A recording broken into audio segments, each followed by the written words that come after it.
this is the third Max tutorial that I'm doing. It's kind of the intro to Max. And I'm shifting gears in this video to talk about how buffers work and using audio in Max. So far, all we've done is use oscillators, right? So if we think about the oscillators we've been using things like cycle tilde and saw tilde, these types of oscillating waveform or wave creators to make sound. But obviously there are a lot of ways of making sound, but one of the other most common ways is to play a recording of some sort and to manipulate that recording.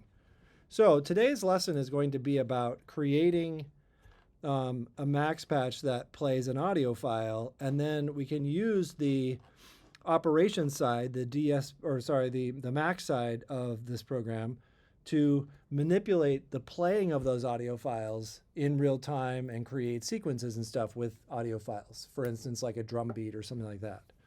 So let's get started. So there are a few things that we're going to be using in here to make this work. The first one is something called a buffer. And a buffer is kind of like it's a place, it's kind of like reserved space on the hard drive for an allocation of audio or something. An allocation of an audio file specifically, okay? So a buffer then is basically defining a recording, and what we have to do is load into the buffer and then use it, all right? The second thing we're going to be using is some sort of player. Now in Max there are lots of different players, lots of different objects that play sound. One of them, for instance, is play tilde, okay? There's also another one called SF play tilde.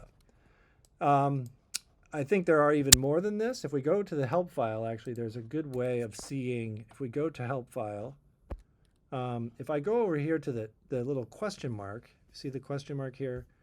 If I click on this, it actually shows me other objects that are really similar to the SF play. The one we're going to use is the second one called Groove. Groove is excellent. I use it all the time for recording or for playing and recording sound or using sound, and it's really useful.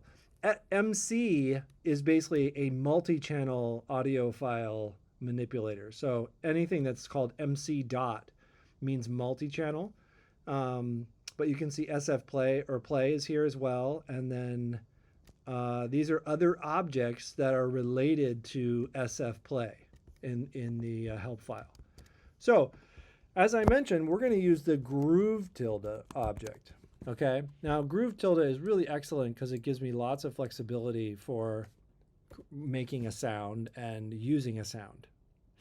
And in some ways, in terms of making using a recording, this is actually kind of easier in some ways than using the oscillators that we've been doing so far in this class. So in order to make Groove work, obviously it has to have some sort of recording to play, all right? And we do that with what I just mentioned, the buffer tilde, okay? So the first thing the buffer tilde needs is some sort of name. So you can see in the arguments down here, I need to give it a name.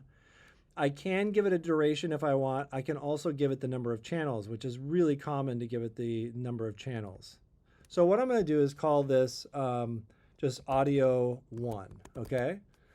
And then I'm also going to allocate a 2 after it. And that's going to tell it that the audio, it's called audio file audio 1. There are 2 channels, meaning that it's a stereo file that I'm going to be adding, okay? So I have my buffer. And then I want to play that buffer down here in the groove. And the way that I do that is actually by adding the name audio 1 here and putting a 2 after that. What that's telling me is play the buffer called audio 1, and it's also just telling it that it's 2 channels, okay? So anyway, so I need now to load this buffer up. All right, now there are multiple ways of doing this. I can, one of them is dragging and dropping right on top of the audio file, okay? So on the desktop, I actually made a folder for this class. of a bunch of drum samples. We're going to use these in class. But it's just a bunch of audio files for, creating a drum beat if we want. I can drag and drop these right on top of this. And what that did was it just loaded this clap sound right into that buffer, okay?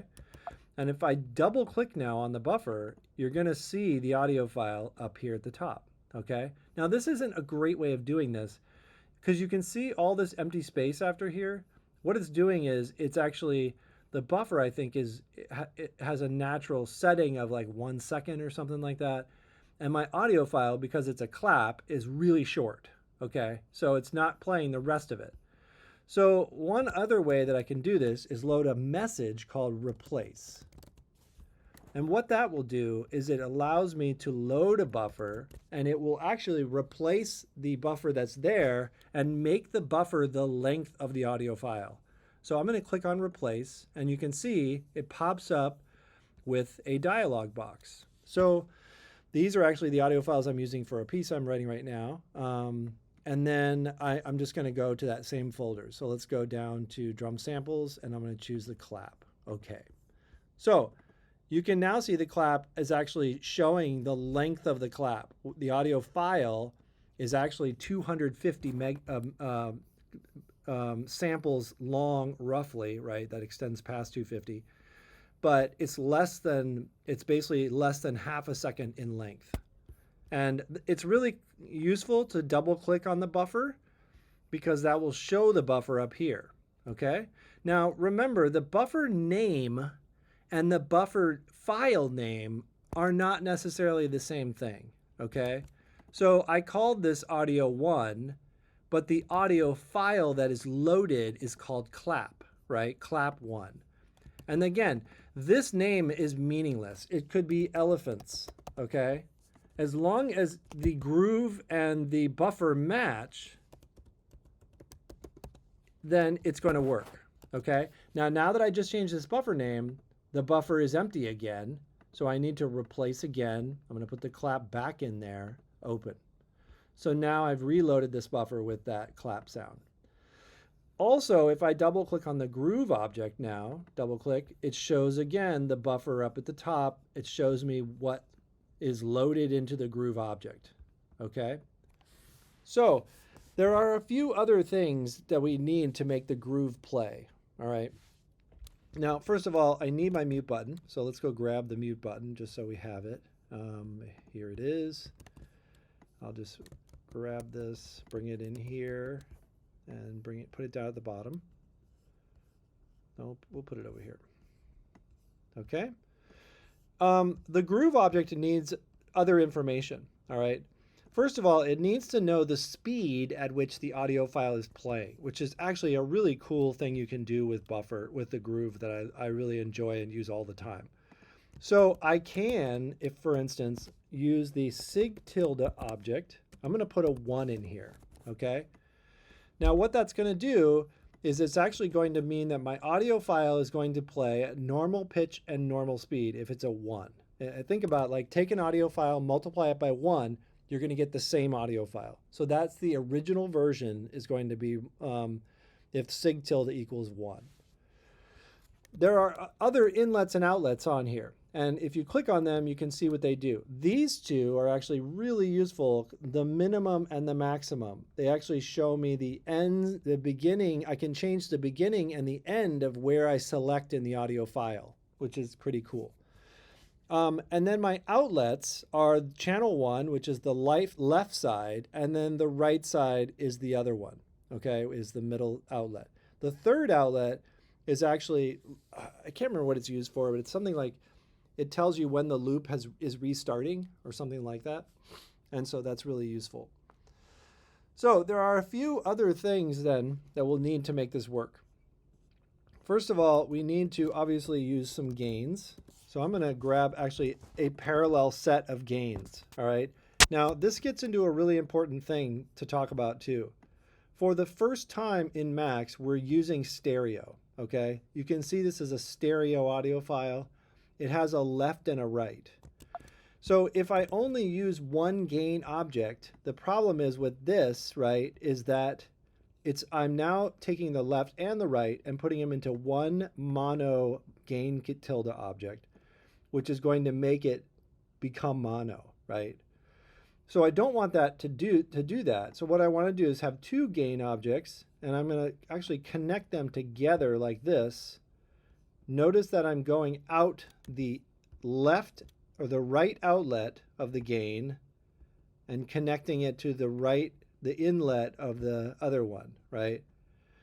Because this is the data coming out of here. It's telling me what number to put in this one. So now when I lock this down and I do this, I'm getting the same gain for the left and the right channels. Okay? Great. So now I'm just going to move these up a little bit and place them right here. Oh, actually, we'll just leave them where they were and connect them to the left and the right sides of my mute. Okay? Great, and then I need a easy DAC, right? I need my digital audio converter, connect those two like that so that I get a stereo output. And then I am close to ready to go, okay? So the next thing that I have to do is I have to trigger my buffer. I have to trigger playing this sound. If I unmute this, it's not gonna be doing anything. Nothing's happening, even if I turn the DA. Oh, it played it one time. So it actually did play the audio file once. But if we want to play it multiple times, what I need to do is attach a message of 0 to the very beginning of this. Okay?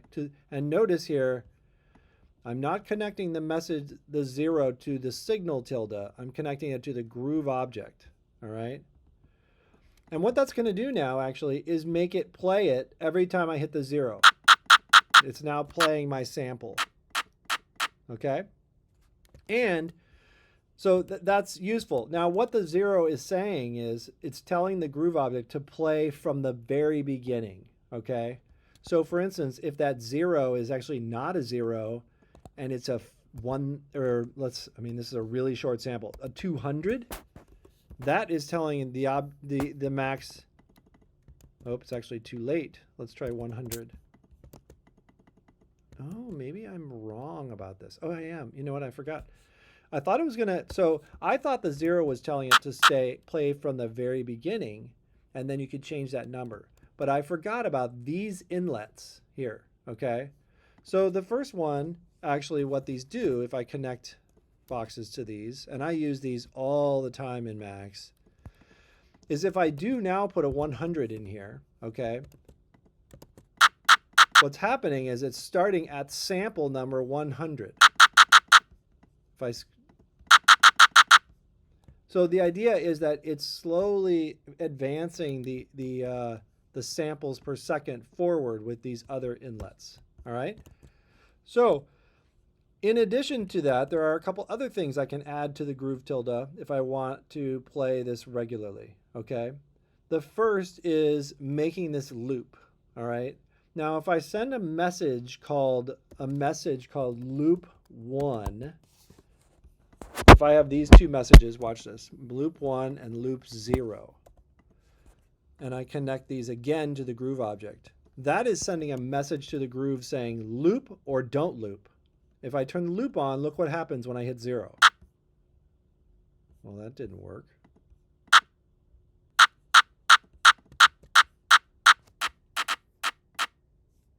Okay, so I'm not really sure what happened, but I think I broke this when I was putting number boxes on these because it wasn't looping. But now when I press loop 0, if I click on 0, it's going to loop. It's not going to loop, right? If I press loop 1, it's now going to loop constantly. So the audio file is looping because loop 1 is turned on. It's basically saying turn on looping. Now, one really good way of doing this actually is called loop $1. Now, we haven't talked about this at all because it's kind of complicated. But watch what happens if I put a toggle in here.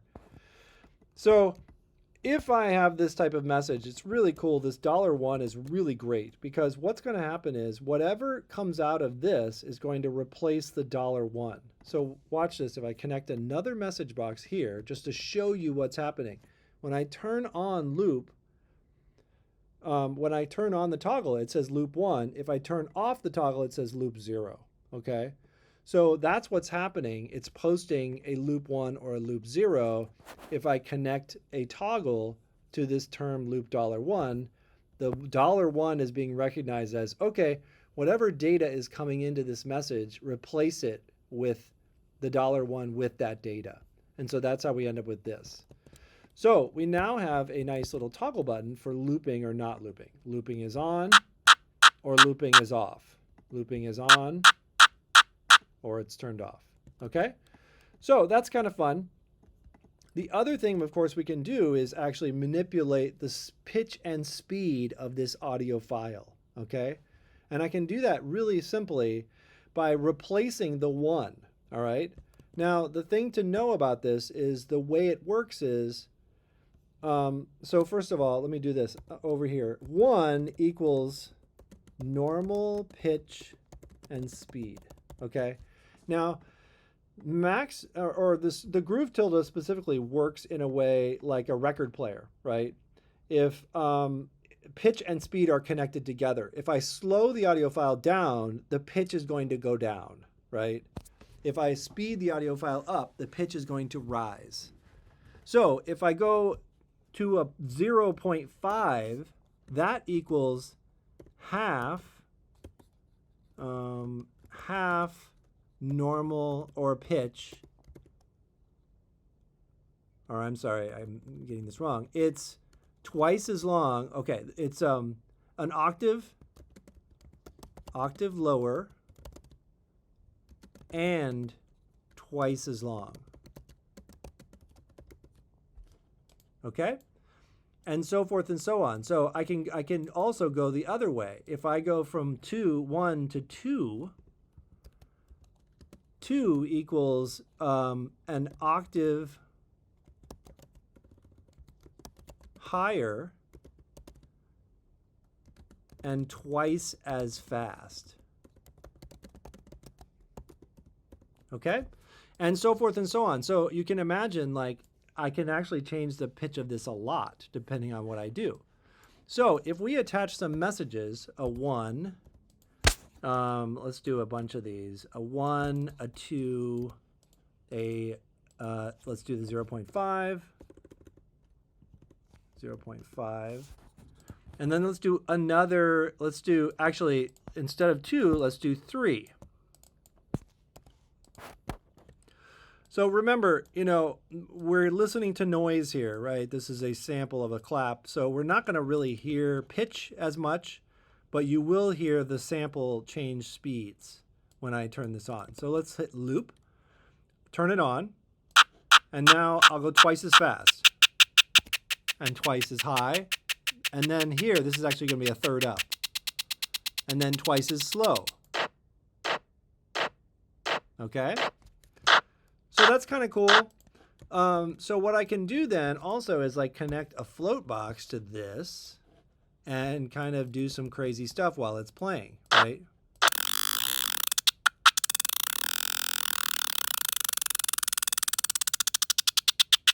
So this is looping at normal pitch speed, whatever, and going kind of crazy. I can do all kinds of stuff with this if I want to.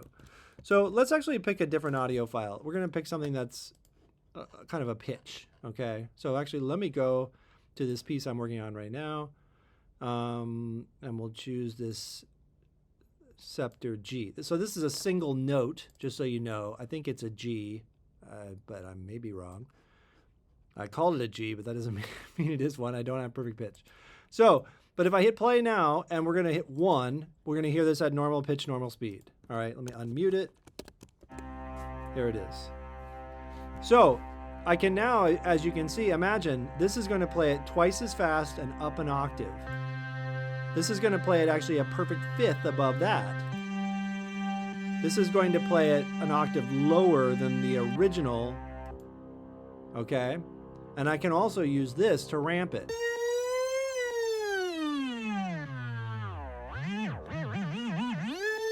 Okay?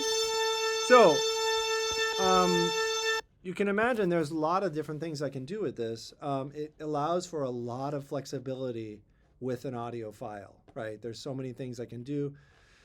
most of what I do in Max in this program actually is manipulate buffers. So I'm very much a composer interested in recordings and the use of recordings in my music. And I do all kinds of stuff to kind of manipulate sound. And I'm primarily someone who uses audio files to make electronic music, as opposed to using saw waves and sine waves to make synthesizers.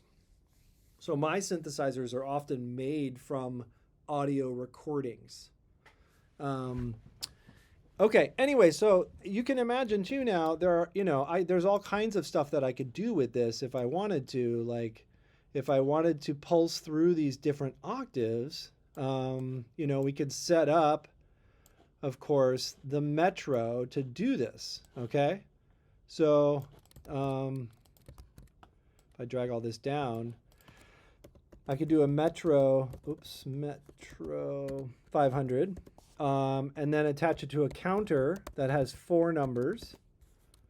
And then each of these numbers, right, is outputting, well, it's outputting out this first one. Then I'm going to select 1, 2, 3, 4. And then from there, I can actually make this play a series of notes like this, right? So this is a very simple way of, like, for instance, manipulating the pitch of a sound, the pitch and speed. So let me turn the looper on and hit go. Turn on my metronome. I've got add toggle to it.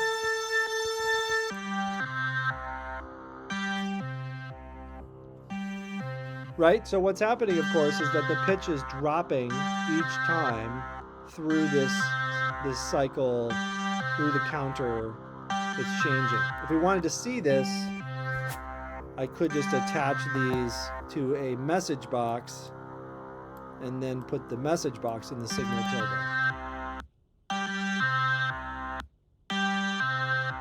Oh, I bet you're wondering what's happening. What's happening is it's not posting 0.5 because I put in an integer instead of a float, right? So let's actually swap that. Now it's fixed. So that's a really good example of a float box really mattering, right? This needs to be a float box or this won't post. Okay, well, that's it for that's it for this lesson. This is essentially your assignment, is to actually do something really fun, creating a buffer or like a drum beat or something like that, where you can trigger individual sounds using the Metro and the selector, and kind of just doing it with audio files instead of using MIDI, or instead of using a synthesizer, we're going to use audio files.